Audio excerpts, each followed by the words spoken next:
Good evening and welcome to the Premier League Review Show. I'm Russ, Vernon, and as always, I'm joined by my co-hosts Paul James and Luke Turton. We'll just say a quick hello to them. So, Paul, how are you doing this evening? I'm good, thank you, Russ. Good to hear. And Luke, you're also with us this evening. How are you, my friend, as well?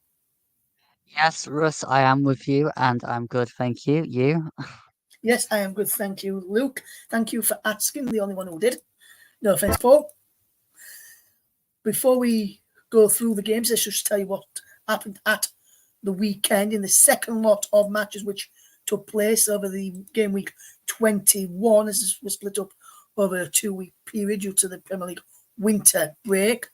We'll start off with the games that played this weekend. It was Arsenal 5, Crystal Palace 0, Brentford 3, Nottingham Forest 2, Sheffield United 2, West Ham United 2, Bournemouth 0, Liverpool 4, and on Monday evening was Brighton of Albion 0, Wolverhampton Wanderers 0. Let's take a quick look at what the table looks like ahead of these matches, and I will be able to tell you that Liverpool are top of the Premier League table, going fairly well at the moment. 48 points from 21 matches. Man City with a game in hand, they're on 43. Win that game in hand, they'll be 2 points behind the Reds. Arsenal level on games played, but they will win their game. They win their next game, they'll be 2 points behind Liverpool should Liverpool drop points and can close the gap there. Down at the bottom of the table, Sheffield United remain bottom of the table on 10 points, with Burnley in 19th on 12 and Luton on 16 points in 18th. They're a point behind Everton, who just sit above the drop zone. Everton with that 10-point deduction already, and in possible things of getting another points deduction with their latest charge. Nottingham Forest also threatened with a points deduction for following their charge of reaching PNS in the Premier League. They sit in 16th place on 20 points. They played at the weekend, and we'll tell you all about that game with the thoughts from our man Luke Turton to discuss that game alongside Paul and myself in the Premier League action. So we're going to go across all of the Premier League games that were played last week, and we'll keep you up to date with that in the matches on the games that were played, starting off at the Emirates Stadium in the Saturday lunchtime kickoff. Arsenal 5, Crystal Palace 0. And what I can say with the games here, Martinelli opened the scoring on 11. Gabriel opened the scoring on 11 minutes, assisted by Declan Rice. Dean Henderson own goal made it 2.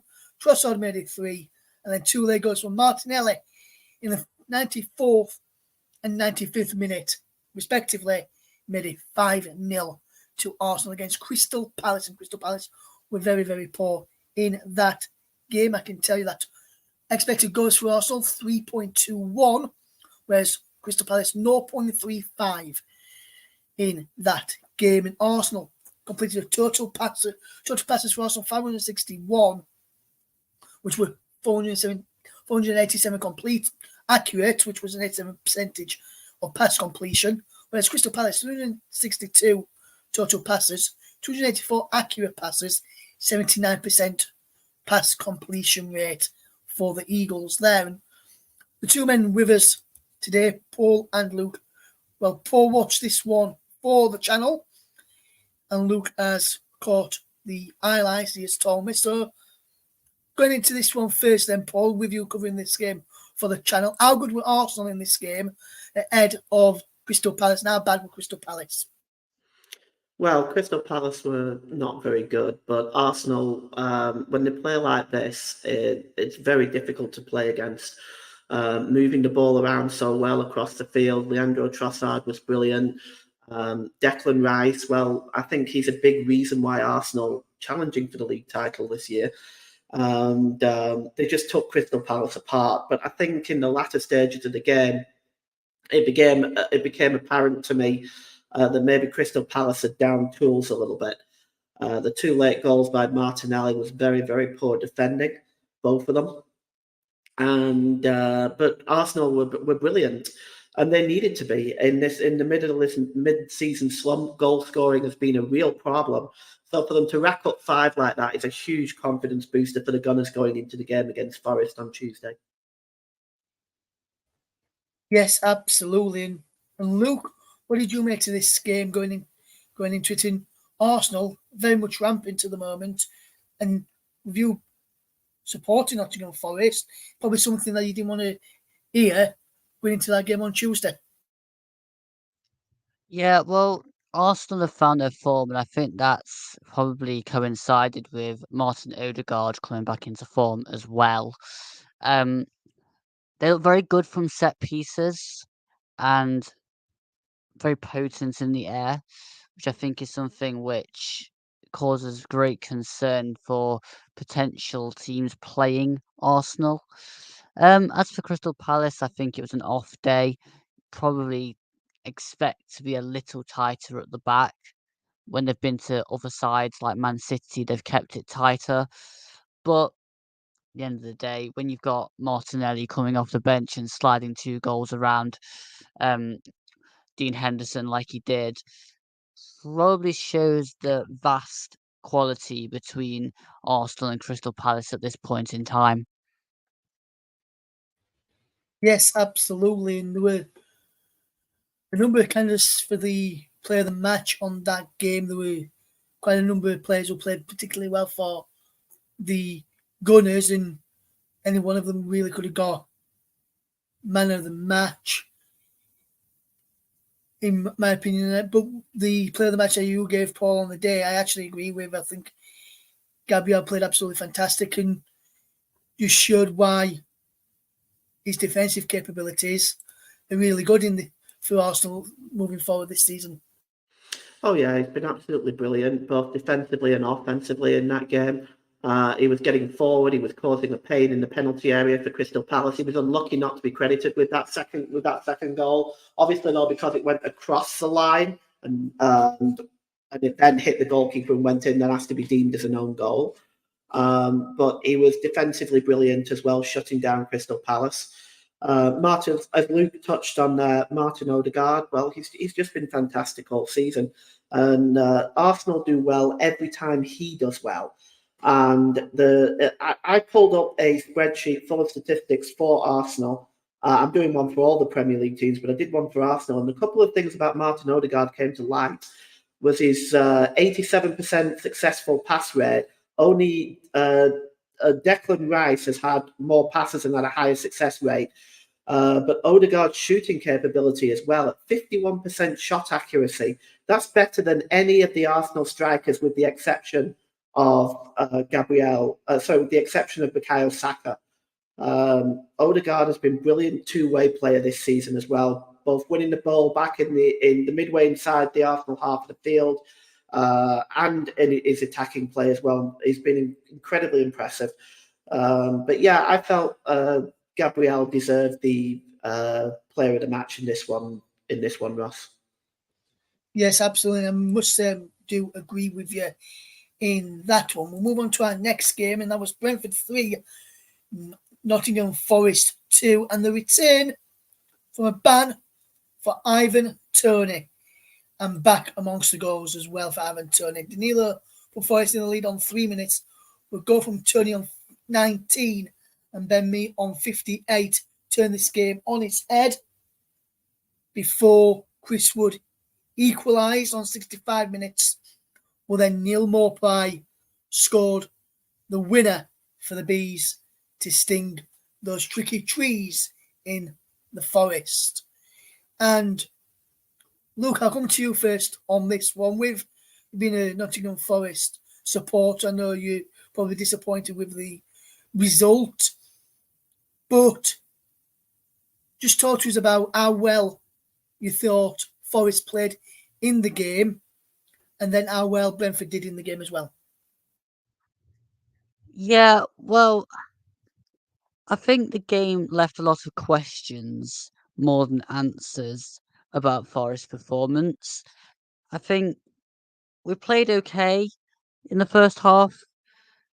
Really, probably could have done without conceding the free kick on 19 minutes, but there we go. Mangala gives away a ridiculous foul when you've got somebody of Ivan Toney's free kick taking. It is what it is. Um, Second half, we're a bit slow to start off with. Second half, and let Brentford score from another set piece. Didn't defend the corner well enough. And then, yeah, we equalise. You think, yeah, okay, can we now kick on? No, we did the classic Forest thing again and went and let them score a third. And after that, the game was gone. I think Brentford's game plan was on point. I think they worked out where our weaknesses were and exploited them brilliantly. We were just naive enough to play into it. Yeah, before fetching Paul on this one, and just want to get your thoughts as well. Obviously, I mentioned there Chris Wood, goal, fantastic, good assist from Hudson-Odoi. How big a player do you think Chris Wood's becoming now for Nottingham Forest, Luke? Do you think he's becoming a key player in your attack at the moment with Tower Awanya being out?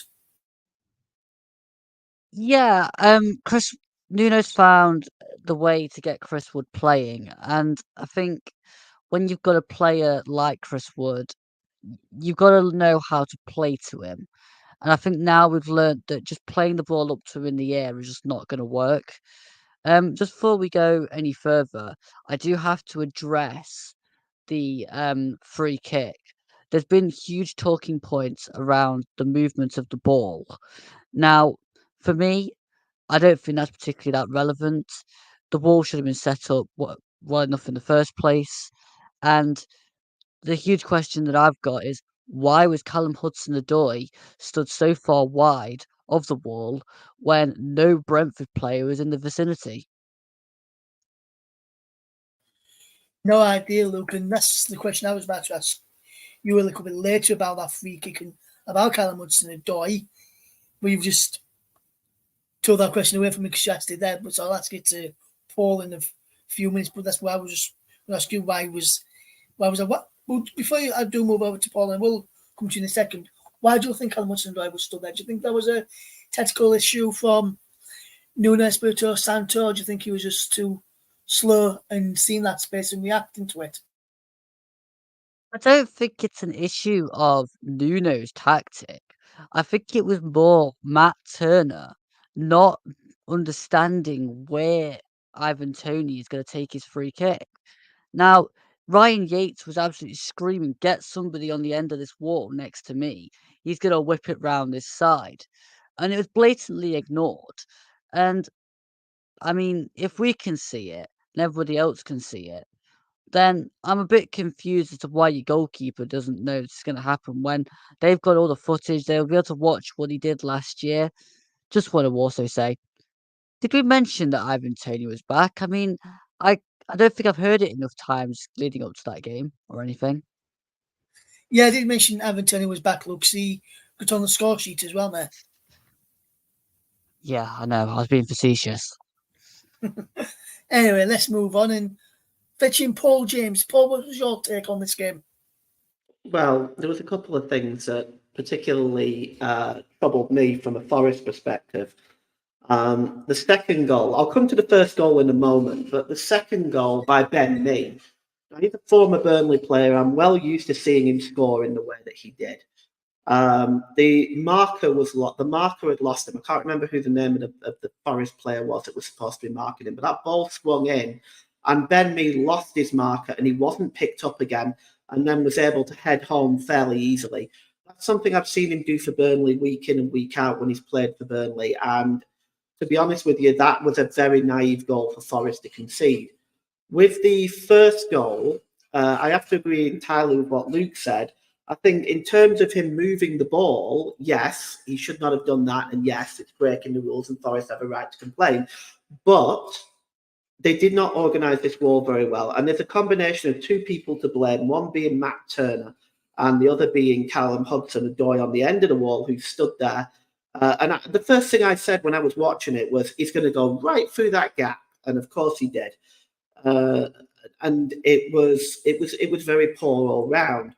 But just to touch on the goalkeeping there as well, they only have a 58% save percentage. 58%, that's pretty low. And a 1.81 goals against average as well. Forest is struggling defensively. That is too much to concede. And the goalkeeping has not helped them this season at all. Chris Wood, though, just to touch on Chris Wood, I mean, he has really become very, very efficient for Forest. He's got 9 goals. He's got a 39% conversion rate, which, in case you don't know what that means, that means 39 shots that he has made, 39% of the shots that he has made, he's converted into goals. He has an assist. He's only been offside twice, which is unheard of. When he was at Burnley, he was by far the player that was caught in the offside position the most. I actually questioned at one point whether Chris Wood knew what the offside rule. But this season, like as Luke said, Nuno has got him playing perfectly. He's only been caught offside twice, and he's doing very, very well right now for Forest. So that's good for them. But defensively, they need to tighten up because they were caught out 2 goals today, 2 goals rather on that day, and it's cost them, to be honest. It has cost them, yes. And same question I asked to Luke, which I'm going to ask you, Paul. The goal that was scored by Ivan Toney with that free kick, I know we've already mentioned they shouldn't have moved the ball, but do you put that down to a tactic from Nuno as well as blaming, say, Turner and Hudson-Odoi, or do you just put it down to the players not thinking correctly? No, the players have to organise the wall correctly. The goalkeeper has to help organise the wall correctly. It's very, very naive of Callum Hudson-Odoi to see that gap, to see Ivan Toney, and to not put 2 and 2 together. Somebody should have been on the end of that wall. It was too easy for a player like Ivan Toney, for his skill, for his talent, to have missed that. It was straight through that gap. Everybody saw it. I spoke to Luke when he came upstairs in the start of the second half, and I said to him, I could tell right away where that was going, and he said he could as well. It was obvious, and it was very, very poor from the goalkeeper. At the very least, the goalkeeper should have been screaming, get someone on the end of that wall, and he wasn't. He seemed quite happy with the way the wall was set up, and it went straight through the gap. Yes, absolutely. And I was surprised to see it go through that gap, especially when I saw the gap there. 10-0 away from Ivan Toney was a cracking free kick from Toney, but like you've both said, the wall should have been set up correctly from Matt Turner, or even Callum Hudson-Odoi probably should have seen the ball being moved and the gap being there and should have sprinted to get to there before the free kick was actually taken, in my opinion. We'll move on to our next match, which was on Sunday afternoon. There were 2 games on Saturday, 2 games on Sunday, then 1 on Monday to go to review today. The first one was a good game at Bramall Lane, a 2-2 draw, 2 red cards in the game, a 4-goal game as well. Maxwell Cornet put West Ham in the lead before Ben Brereton Diaz equalised for Sheffield United. James Ward-Prowse scored from a penalty in the 79th minute, which looked on course to give West Ham United the all 3 points, but for 90 plus 13-minute penalty from Oliver McBurney made it 2-2. There were late shout for a penalty for West Ham, but a handball was given against the man going down inside the penalty area. in the end, in that one, it was Jared Bowen who went down. Handball was given against Bowen, but there was 2 red cards in there. Ryan Brewster sent off in the 90 plus 3 minutes for a bad challenge. He was initially given a yellow card, should I say, but they upgraded it to a red, which I think was the correct call. Vladimir Sufal booked for his protests in that. And then just 4 minutes later, Vladimir Sufal saw a second yellow and a red card for himself, which saw the Hammers go down to 10 men as well, which was a very, very poor and silly thing to do from Sufal in that game. Paul, what did you make of this game? Sheffield United 2, West Ham 2. Sheffield United and West Ham played out a 4-goal thriller, I would have to point out, but 2 red cards, both avoidable in my opinion. Well, yeah, I mean, most of the time, unless it's a really bad decision from the referee, red cards are avoidable. But, I mean, I felt Sheffield United were unlucky. They did get a point out of it, but I felt they might have deserved a little bit more. They did dominate possession. They had more shots. They had more shots on target. They did more with the ball than what West Ham did. It was unlucky in the end that they didn't get the victory, but the red cards don't help. They change games. They affect the way things are done. And of course, even though these red cards came very late in the game, Sheffield United was still able to get something out of the game, which I felt that they deserved at the very least. But they weren't able to turn their chances into winning goal. And that's been Sheffield United's problem this season, I think, for the most part. Yes, absolutely. And I think that's probably part of the problem which cost Paul Eckerbottom the job and saw the return of Chris Wilder to Bramall Lane. And yes, I know they've not won that many since Wilder's returned, but they've not lost that many either. They've drawn more than they've lost since Wilder has come back. And that will see probably Sheffield United try and get more out of them in the second half of the season. They're hoping to sign 4 players before the 1st of February when it's transfer deadline day, or Chris Wilder and Sheffield United. They signed a youngster earlier on Thursday afternoon, and they're hoping to sign a goalkeeper in time from Atletico Madrid in time to feature in their FA Cup game on Saturday. So there's some FA Cup action on Saturday, which we'll not be previewing this evening for you guys, but Sheffield United hoping to sign a goalkeeper in time for that one. Make sure you check out the Blades Twitter feed or our Twitter feed for the latest news on that one. And on deadline day, you can check out our Twitter feed all day for the latest breaking transfer news as and when it happens. There, we're going to move on to Luke's thoughts. And Luke, Sheffield United 2, West Ham United 2, cracking game as I've already mentioned to Paul. But were you happy with if you was looking at this from a neutral, who would you say would deserve the most from the game? To be honest, I think that 2-2 was probably a fair reflection.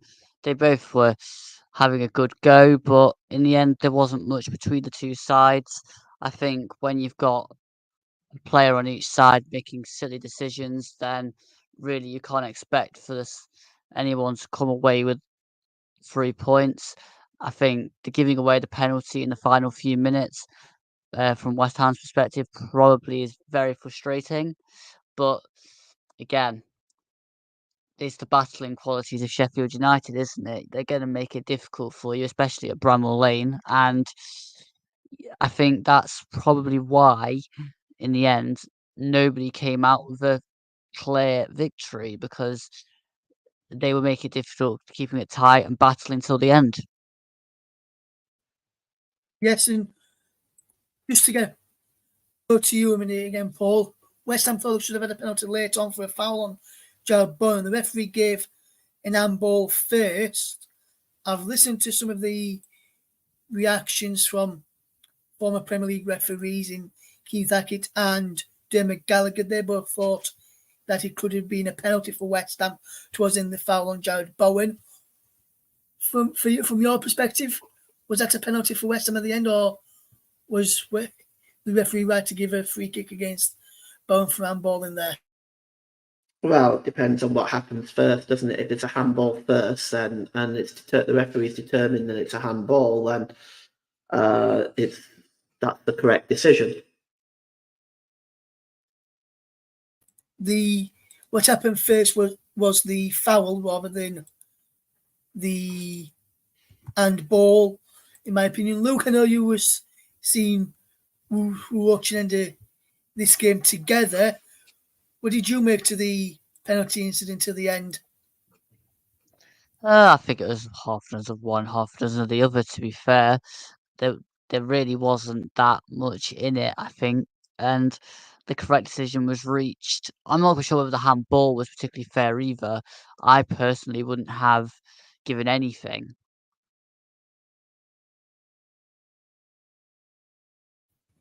Yes, Norris, thank you very much there, Luke. We're going to quickly turn our attentions to what's coming up on the channel before we move on to our next before we move on to the final two games from this weekend's action.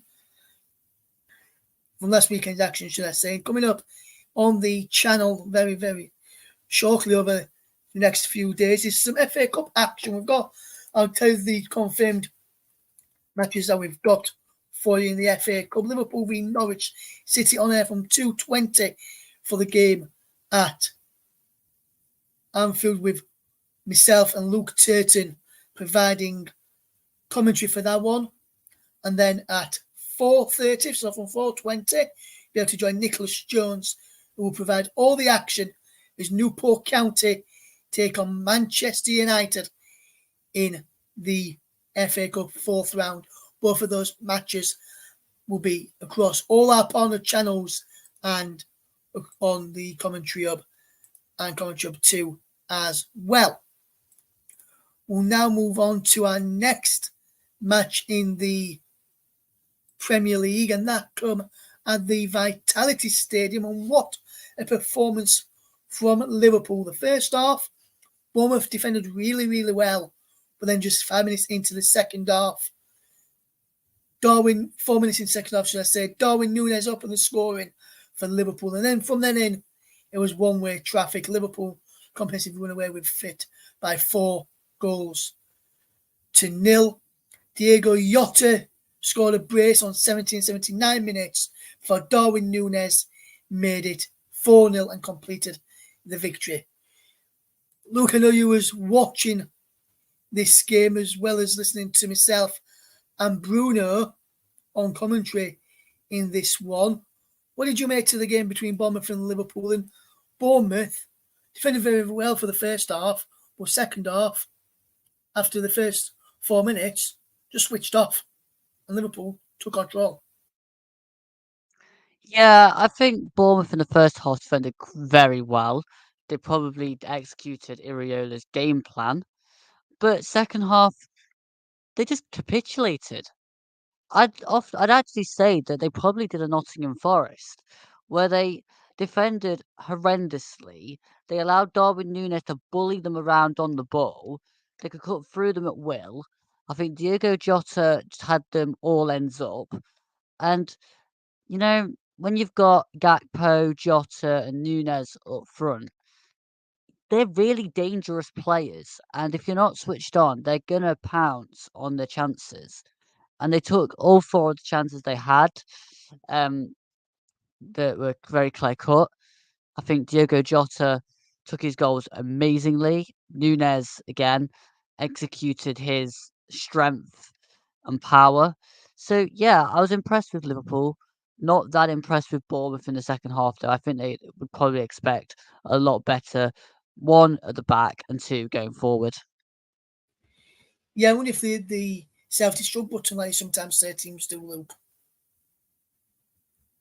Yeah, absolutely. I think they probably felt that the game was probably there for them at half time. All they had to do was go out and replicate the same in the second half. The only problem was Liverpool would have probably cranked it up a notch. And if you're not switched on and not quite there, and you're not dedicated enough to go and get the first goal, if you concede 2 or 3 quite early on, you're gonna probably see yourself on the end of a defeat. There's no arguments to say that the better team won. It was just, poor defending, poor errors, and being too wide open at the back. Yes, absolutely there, Luke. Absolutely. Paul, what did you make to this game between Bournemouth and Liverpool? But Liverpool were very, very good in the second half. Bournemouth, very good in the first. Just didn't replicate the first half defensive performance, and the second did that. Yeah, Bournemouth were battling very hard in the first half. Not just defending well, but battling hard going forward. And they were collapsing into a really wall type of defence on the edge of their 18-yard box, which made it difficult for Liverpool to break through. In the second half, I think once the first goal went in, there was always more going to follow. Darwin Núñez is showing his capability of goal scoring. Diogo Jota was just amazing. All the way through the game. I'm not surprised Bruno gave him man of the match in the least. It was a superb performance by Jota and a superb performance by Liverpool in the second half. They really did look at their very best. And as they continue in really great form right now, it's going to be very hard to catch Liverpool because they're playing very, very well right now and they're not conceding much. I think for Arsenal to stand any chance of winning the league this year, they're going to have to beat Liverpool on February the 4th, but I'm not entirely sure on whether or not they can do that. Yes, looking at Liverpool then, Paul, just briefly a second. I know without Mo Salah, he was a AFCON for this game, but then he's now out for quite a bit of period with an injury as well. That game against Bournemouth didn't really seem to phase them without having Mo Salah, did it? Because they fetched in up front for that game. They had Luis Diaz, Diogo Jota and Darwin Núñez. Those three performed really, really well. And then they fetched on Cody Gakpo in the second half, who performed just as good, if not better, than Luis Diaz in that front line. So without Salah, Liverpool have got strength in depth, haven't they? Well, they have. As big as a lot and as big as a hole as Salah leaves, because a player like Salah will always leave a massive hole. I think they've got goal scoring there. Diogo Jota, Darwin Núñez, and Diaz can put the ball in the net as well. Cody Gakpo. So they've got goal scoring there. I don't think the loss of Salah will damage them too much. But of course, it's always hard when you lose a player of that quality. And Salah is beyond world class, in my opinion. He's absolutely amazing player. So they will miss him, but they've got goal scoring that they can fill. So I still think it'll be very, very difficult, even without Salah, for people to beat Liverpool. For teams to beat Liverpool, I think it's going to be a real challenge. Yes, absolutely, Paul. Absolutely. Just one for you then, Luke. Similar sort of question in regards to without having Mo Salah.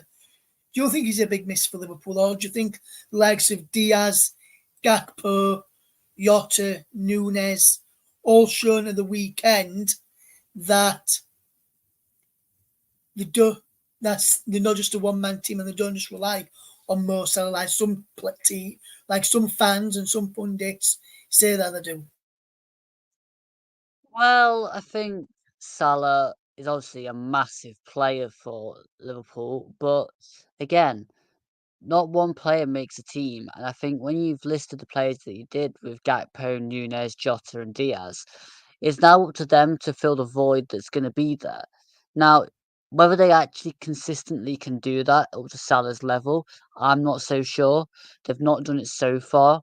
But again, Salah obviously is now not going to be available for a few weeks. So now is the chance to show Jurgen Klopp, you know what?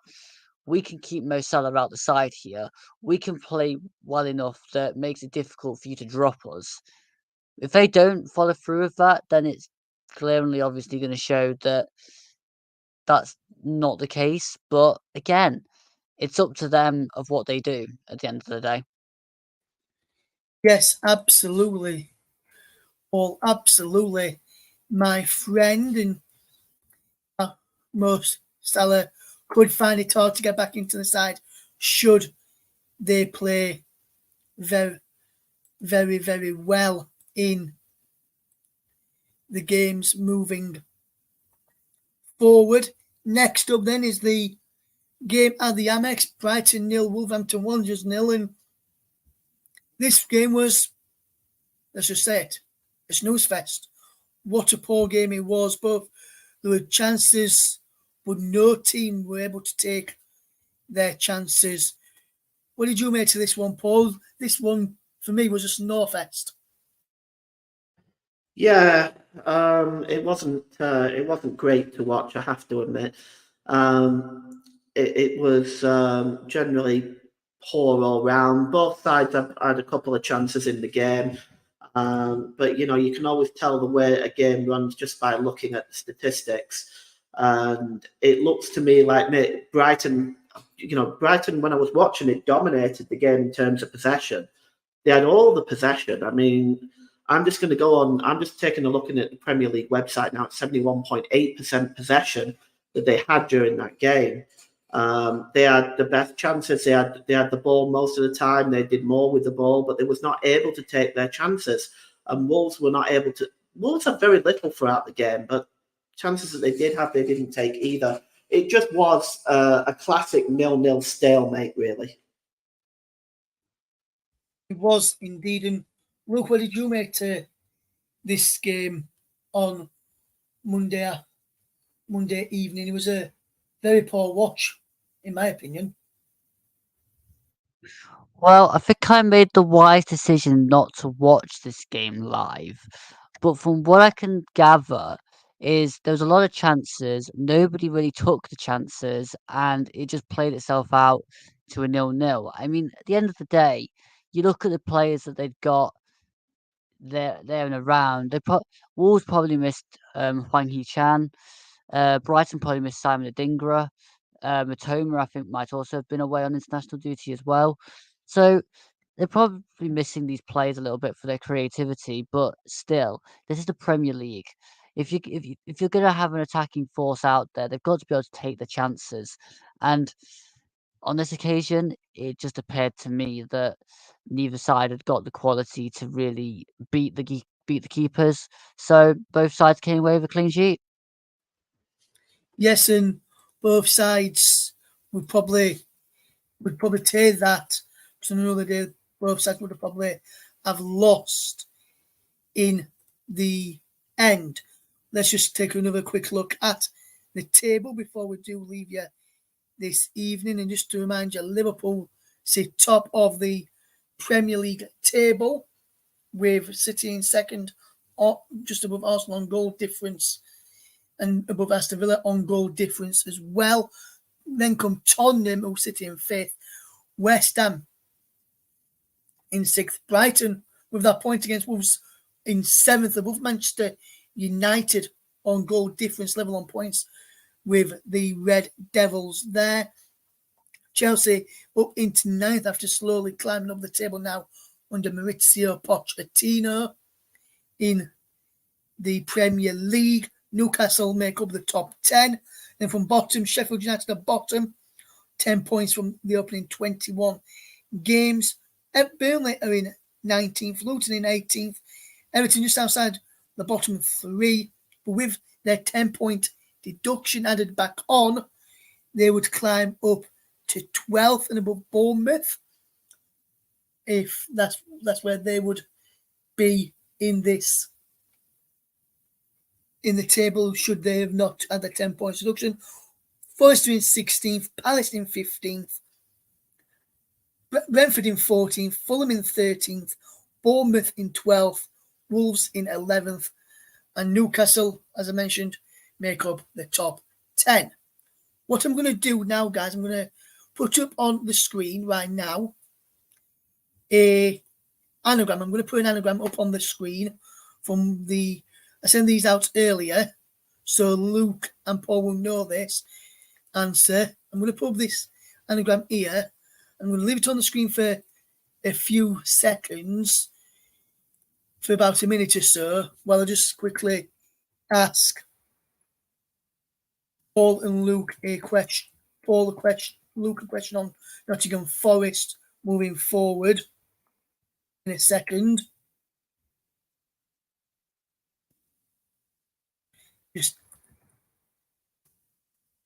I'll reveal the answer shortly.